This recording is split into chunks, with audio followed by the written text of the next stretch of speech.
What can a too agreeable young woman do to be more disagreeable and assertive if that isn't how she is temperamentally inclined?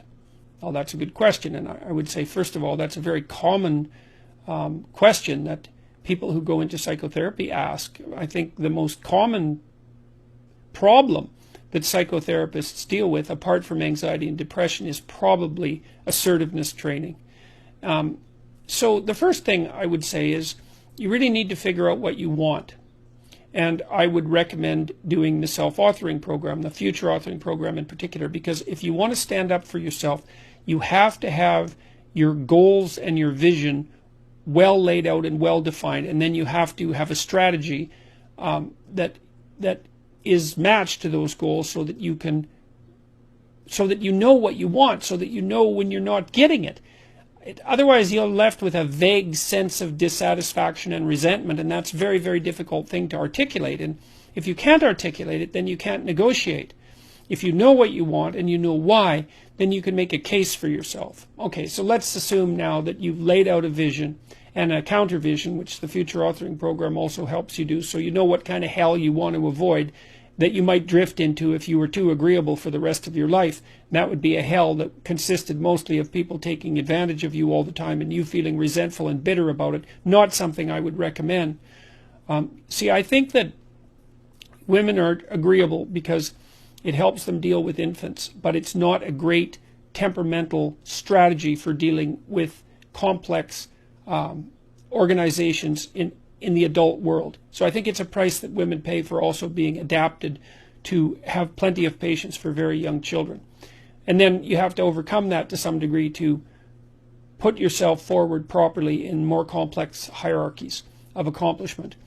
So I would say once you have your vision established, your vision for the future, and your counter vision, so you're afraid of what will happen if you don't stand up for yourself, then you need to consult your resentment.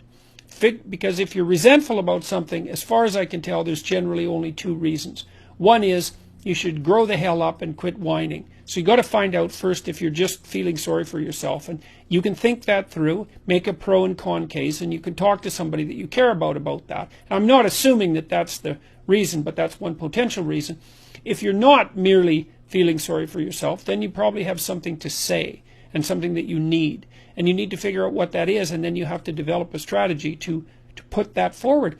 I've seen lots of people in my personal life and in my private practice not get what they want because, well, A, they don't specify it, and B, they don't ask for it. And if you're negotiating, say, for a raise or for a promotion and so forth, you have to put yourself forward. You need to tell the person you're working for why you should be treated with more consideration or respect, or have more resources devoted to you, or more authority shifted to you.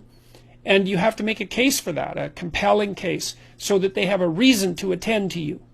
And they're not going to notice, because most managerial types are so overloaded with work that they never notice when anything's going right. They just notice the things that are going wrong. So you need to make a plan. You have to have a strategy that goes along with that plan. You have to have articulated arguments for why a certain form of treatment is appropriate to you. And then you have to have the courage to put that forward. And I guess you have to remember that you owe yourself as much as you owe other people. You have to take care of yourself like you take care of other people. And that's a moral duty. And if you practice that, you can do it. And a lot of that's also associated with telling the truth. You know, you don't have a better friend than the truth, even though it can be very harsh in the short term.